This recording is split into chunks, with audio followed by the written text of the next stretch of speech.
foi. Dieu t'appelle à t'accomplir, mais tu refuses. Mais tu refuses. Et quelque part, tu commences à dire les paroles du désert. On est venu accompagner les autres. Vraiment, le monde était encore mieux. Parce que même quand on allait en boîte, on avait quand même un peu d'argent. Vraiment, on avait un peu de travail. On avait un peu de magouille. Oh, ça marchait un peu. Mais le problème, c'est que tu es dans le désert parce que tu résistes à ce que Dieu veut te rendre riche. Et en même temps, tu veux retourner là où tu étais esclave.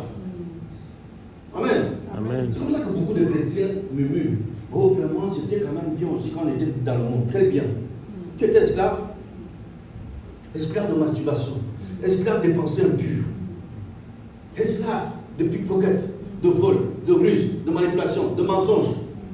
Les gens qui savent seulement dire le mensonge, pour eux, quand ils disent le mensonge, pour eux, ça passe mieux. En fait, tu es esclave.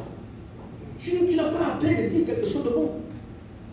Tu dois toujours chercher des moyens tortueux, des situations, tu te retrouves dans des mauvaises compagnies, la drogue, la cigarette, le cannabis, toutes ces histoires-là, tu te retrouves là-dedans. Pourquoi? Parce que quelque part, c'est le monde mais qui t'entraîne dans un esclavage à un autre esclavage. Et ta conscience devient attachée. L'endettement devient aussi une forme d'esclavage. La Bible dit que celui à qui tu dois, tu es esclave de lui. Pourquoi? Mais c'est le monde qui nous a entraînés là.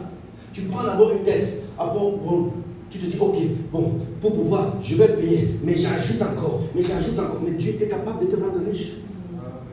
Mais quelque part, on a résisté nous-mêmes. On a voulu la facilité du monde. Le monde est étant un piège, comme nous avons vu quand nous voulons manger les poules du village là. Amen. Parce que eux courent. Ils sont rapides. Les poules de village là, que marchent partout. Même voler, volent bien. Parce que eux, ils ratent les pièges. Donc eux là, si tu te mets à courir, il va te racler, tu tombes, après il te racle, là où tu penses que tu vas l'attraper, il vole. Tu ne feras pas la police, est-ce que tu vas la manger aujourd'hui? Quelle souffrance. Amen. Alors qu'est-ce que tu fais? Tu commences à mettre les arachides, c'est bon, hein? C'est qu'elle aime bien picorer jusqu'au niveau de la maison, tu attaches une corde. Tu attends là-bas, tu t'attaches, tu te regardes pas. Mange. Dès que là, tu tires vite la corde. Tu dis ok, maintenant même si tu voles là-bas, on va finir à deux. Amen. C'est comme ça que le diable te piège. Il te donne des petites avances. Tu dis, oh, dans le monde aussi c'est facile. Hein? Vraiment, franchement, parfois là, on attrape vite l'argent. Hein? Vraiment, c'est pas compliqué. Hein? Et puis à un moment donné, tu te retrouves là, pour là tirer la porte. Tu dis, oh, maintenant, vraiment, j'ai la porte, alors qui me donnait des friandises gratuites. Face à face. Vous allez bagarrer là-bas bien. Amen. C'est comme ça ce monde. Amen. Amen. Donc tu dois comprendre une chose, c'est que Dieu te veut, c'est bien. La Bible dit que la bénédiction de Dieu n'est accompagnée d'aucun chagrin. Amen. D'aucun chagrin. C'est comme ça qu'on entre dans des dettes jusqu'à ce qu'on se rende compte que nous sommes déjà entrés dans un cercle fermé. Comment commencer? Mais c'est juste de se repentir. Dis, papa, je demande pardon. Et je crois à celui qui est capable de payer mes dettes à un seul jour. Dieu est capable de susciter des millions d'euros dans ta vie à un seul jour. Et comme on en parle aujourd'hui, tout devient payé. Il est le Dieu des miracles et des prodiges. S'il était capable de fendre la mer, vous pensez que c'est de susciter des millions, le million d'euros dans ta vie, mais ça lui coûte quoi? Mais c'est l'état de ton âme, ton abandon vis-à-vis de lui. Parce qu'il ne peut pas rendre quelqu'un riche quand quelqu'un est encore attaché au monde. Parce qu'il dit dans Osée, chapitre 2, il dit qu'il parle à l'église qui l'épouse prostituée. Il dit, je t'ai donné des richesses, je t'ai donné plein de choses. Mais au lieu de te réjouir de la richesse que je t'ai donnée, mais tu es allé vers Baal. Donc Baal, c'est le prince de ce monde. Tu as pris mes richesses, tu es allé dans les boîtes de nuit, dans les bars, tu allais montrer aux gens. Il dit, à partir d'aujourd'hui, je coupe tout. Tu sauras que c'est moi qui te donnais. Tout ça est écrit dans Osée. Et au chapitre, au verset 16, il dit, je t'attirerai dans le désert pour parler à ton cœur. Il dit, je vais te dépouiller moi-même. Il dit, je vais couper tous les revenus. Je vais couper toutes les gens qui te donnaient l'argent. Je vais t'assécher. Tout ça est écrit là-bas. Il parle qui? À une épouse. L'épouse, c'est qui? C'est l'église. Il dit après, je vais t'attirer dans le désert pour parler à ton cœur parce que tu ne m'écoutes plus. Tu ne m'écoutes plus. Alors vous comprenez qu'à un moment donné, Dieu nous montre tous ces exemples dans la Bible pour dire que, ok, moi je te donne, toi tu retournes dans le monde. Et le parcours auquel tu dois le faire maintenant avec Dieu devient compliqué pour y avoir ces choses. Maintenant, il va t'éprouver. Il va éprouver même quand tu es sincère pour dire Dieu, moi j'ai tout abandonné, vraiment. Il dit non, non. Maintenant, là, tu vas passer par l'épreuve. Bon, maintenant, on va mettre des épreuves pour voir comment est-ce que tu prouves vraiment que tu vas rester fidèle, tu vas rester intègre, tu vas rester loyal. Amen. Amen. C'est la marche avec Dieu, c'est un père. Amen. C'est un père. Vous pensez que c'est les mêmes choses que nous faisons à nos enfants? À un moment donné, on les gâte, on voit que l'enfant ne respecte plus rien. Qu'est-ce qu'on fait? On prive de tout. Quand on prive, à un moment donné, l'enfant veut dire papa, maman, je ne vais plus faire. Non, non, on va d'abord faire, on va d'abord voir si ce que tu dis est vrai. Dieu fait la même chose. Amen. C'est pour ça que le cœur de l'homme est tortueux et méchant par-dessus tout. Donc, aimer Dieu de tout votre cœur, c'est d'entrer dans une alliance et d'avancer vite. C'est entrer dans la percée, se travers la foi. Tout ceci se manifeste par la foi. On nous a montré clairement. Connectez-vous à Dieu par la pensée.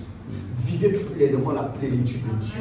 Vivez pleinement la gloire de Dieu. N'acceptez que rien n'alimente tes pensées si ce n'est que ce que Dieu dit. N'accepte que rien t'affecte si ce n'est ce que Dieu dit. Laisse que ton âme soit connectée à Dieu. Marche par l'instruction de Dieu. Alimente-toi la parole de Dieu. Vis selon la puissance de Dieu. Tu vas réussir à l'instant et chaque jour tu verras les promesses de Dieu s'accomplir. Chaque jour tu verras des grâces s'accomplir, des privilèges.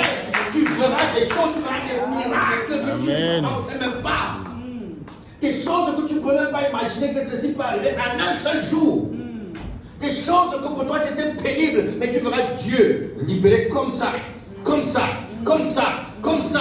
C'est-à-dire chaque jour quand tu viens ici, j'ai un témoignage, j'ai un témoignage, j'ai un témoignage. Même si les gens murmurent, c'est toujours toi qui témoignes, tu dis c'est pas grave, c'est question de foi. Moi ici là, je vais témoigner.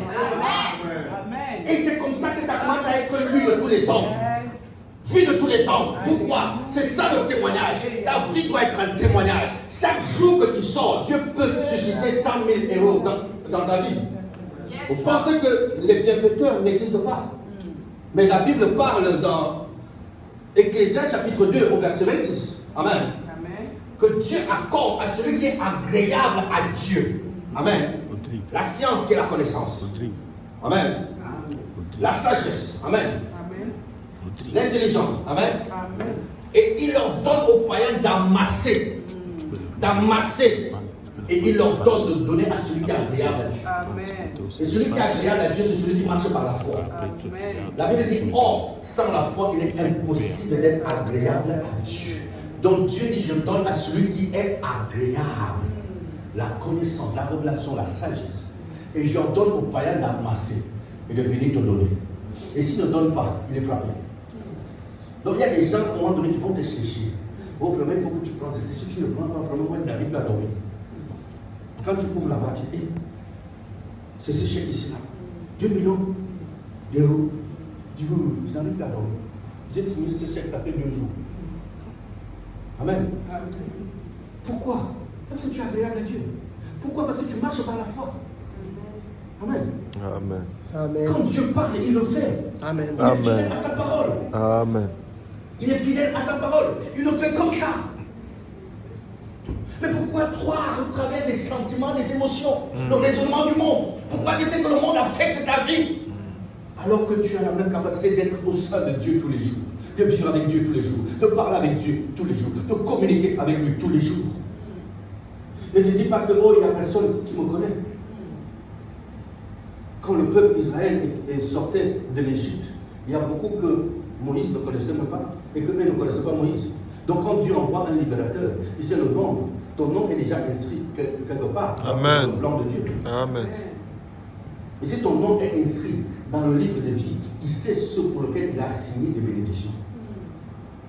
Il sait, il connaît, il te connaît. Il connaît ton nom, il connaît ton adresse. Mais il veut que tu sois fidèle, il veut que tu marches par la foi, il veut que tu t'accroches à lui, que tu t'enracines en lui. Amen. Et tu le laisses vivre au travers de toi. Et si lui vit au travers de toi, Dieu bénit uniquement ce qui le ressemble, ce qui est de lui. Dieu ne viendra jamais bénir l'homme déchu. Il enlève l'image de l'homme déchu, il met son image et il bénit son image. Il Amen. bénit sa ressemblance. Il bénit ce qui est comme lui. Dieu rend riche ce qui le ressemble. Ce qui le ressemble, c'est ce qui rend riche. Et nous voyons plusieurs passages dans la Bible où il a donné. Vous pensez que le fils prodige, l'exemple là c'est pour rien? C'est des enfants de Dieu ici qui disent Seigneur, donne-moi la richesse, donne-moi le travail, donne-moi le travail, donne-moi le travail, donne-moi le travail, donne-moi la richesse. Mais le jour qu'il a ça, il va où? Manger avec les prostituées. J'en connais aujourd'hui dans mon ministère qui était pauvre, même manger, c'est moi qui donnais. Tous les jours à 6 heures, il était devant ma porte. Mais Dieu l'a rendu riche, très riche. Je ne l'ai jamais vu, ni à l'église, ni aucune des promesses. Et j'étais même étonné de voir qu'il s'est marié dans une église catholique.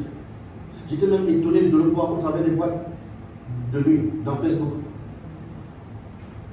Et tu penses que tu peux courir comme ça? Dieu sait qu'il y a beaucoup de désespoir spirituel. Alors, le but n'est pas que Dieu te rende riche, mais le but c'est que tu marches avec lui toute ta vie. Amen. Et que lui et toi vous devenez un. Parce qu'à quoi sert à l'homme de gagner le monde, mais s'il perd son âme?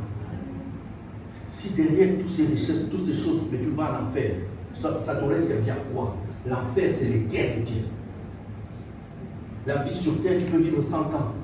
Mais 100 ans, c'est quoi par rapport à l'éternité? Par rapport à l'éternité. L'éternité, tu comptes 1000 ans, tu comptes encore 2000 ans, 3000 ans, ça ne s'arrête plus. Tu brûles là-bas. Toute ta vie. Toute ta vie. Et la vie s'arrête là-bas. Donc, marcher avec Dieu. Le paradis, c'est tous les jours. Le paradis, nous nous réjouissons de sa présence, de sa gloire, de sa richesse déjà intérieure. Une fois que c'est déjà intérieur, nous vivons cela et Dieu le manifeste aussi physiquement. Et nous continuons à vivre dans le royaume et vivons le bonheur de sa grâce sur terre tous les jours. Tous les jours. Tous les jours.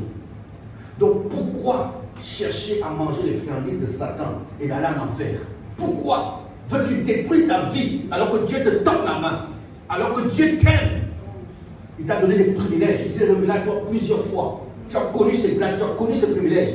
Mais fouler la grâce de Dieu à terre, cracher sur la grâce de Dieu, c'est des moments pénibles et douloureux que tu peux vivre l'enfer sur la terre. Pourquoi? Parce que Dieu dit tu as foulé à terre ma grâce. Donc saisis l'opportunité de t'enraciner et d'être un avec Dieu. Et d'être réellement riche en esprit, dans l'âme et physiquement. Et de vivre continuellement ainsi. Et Dieu va restaurer toute ta vie. Il dit qu'il va tout restaurer. Tout. Il dit toutes les années qui ont été bouffées par les sauterelles te seront restituées à un seul jour. Amen. Tout ce qui t'a été volé va être restitué. Donc avec Dieu, tu ne perds jamais. Tu n'as rien perdu, mais si tu reviens dans l'alliance, si tu reviens dans la position, si tu reviens dans la vie de foi et de l'assurance avec lui, tu retrouves ta position. Et quand tu retrouves ta position et que tu deviens fidèle, alors sa gloire t'accompagne. Amen. Amen. Amen. Amen. Chacun doit refuser le désert. Chacun doit refuser le désert. Quelque part, accepte ton Canaan. Mais le Canaan est d'abord l'état de l'esprit. C'est d'abord l'état, le fait que ton âme vit déjà dans un bonheur, dans une paix, dans une joie, dans une assurance de la présence de Dieu, dans cette richesse déjà intérieure. Amen. Heureux ceux qui ont cru mais sans avoir vu. Est-ce que tu peux vivre déjà tout en étant riche sans voir la richesse entre tes bouches? C'est ça la foi déjà, d'expérimenter déjà des choses pour lesquelles tu ne vis pas encore physiquement, mais ton âme jubile déjà, mais ton âme célèbre déjà, mais ton âme célèbre déjà l'accomplissement. Alors si tu es capable de vivre cette richesse au niveau de ton âme, ce qui est dans ton âme va se manifester physiquement. Amen. Ça va se manifester physiquement. C'est ça le principe de la foi. Toutes choses, nous commençons d'abord par l'expérimenter au niveau de l'âme. Amen. Cette assurance-là, nous l'avons auprès de Christ, au travers de Dieu. Amen. Amen. C'est ainsi. Je prends juste un exemple banal. Amen.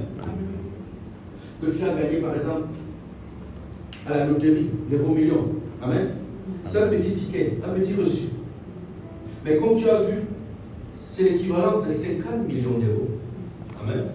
C'est 50 millions d'euros. Amen. Tu les as déjà. C'est un petit reçu banal. Mais les gens te voient toujours à pied. Tu n'as pas de maison. Tu n'as rien. Mais les gens te voient danser. Mais les gens te voient te réjouir. Les gens te voient en train de dire, oh, je suis riche. On dit, mais attends, je suis fou, je ne sais comment, qu'est-ce qui se passe. Mais il n'y a que toi seul qui sais que quelque part, j'ai déjà quelque chose. Amen. Amen. Et ce n'est pas le jour où tu donnes le ticket que tu as l'argent. Ça peut prendre encore un mois pour faire les paparazzi et tout. Mais entre-temps, tu es déjà en train de faire des projets. Tu es déjà en train de voir l'immeuble que tu vas acheter.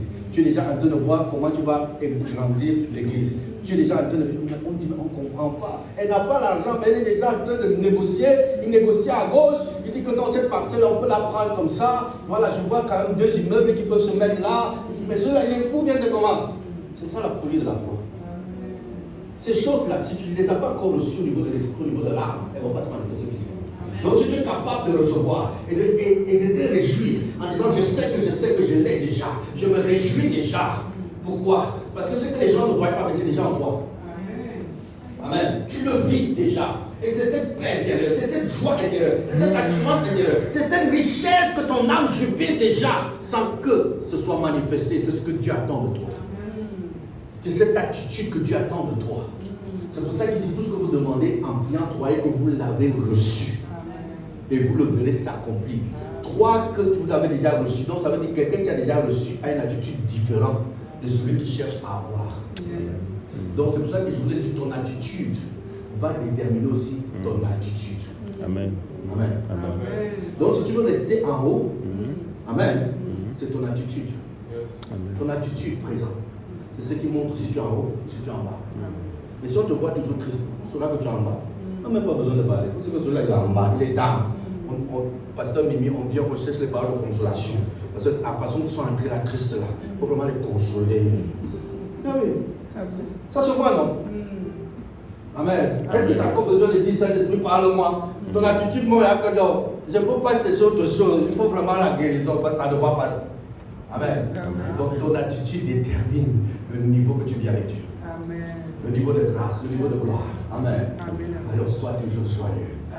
Cette joie, c'est la foi. C'est ton attitude. C'est cette gloire que tu vis parce que tu es présent. Tu n'as pas l'absence de la présence de Dieu. Tu n'as pas l'absence de l'existence de Dieu. Tu vis avec lui. Lui et toi, vous êtes devenus un. Amen. Donc, cela se manifeste. Amen. Amen. Et finalement, quand on voit tous ces témoignages, l'argent venait, on dit, mais on le savait déjà. On savait déjà parce que depuis des jours, il ne fait que danser. Depuis des jours, il est toujours content. Depuis des jours ici, il fait des promesses. Pourquoi? On savait déjà. Pourquoi les gens disent qu'on savait déjà? Ton attitude avait à tout trahir. Amen. Amen. Amen. Voilà comment on reconnaît les hommes et les femmes de foi. Amen. Que Dieu bénisse quelqu'un ce matin. Amen. Amen.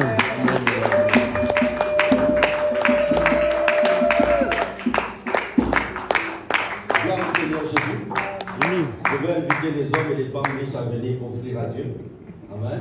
Amen.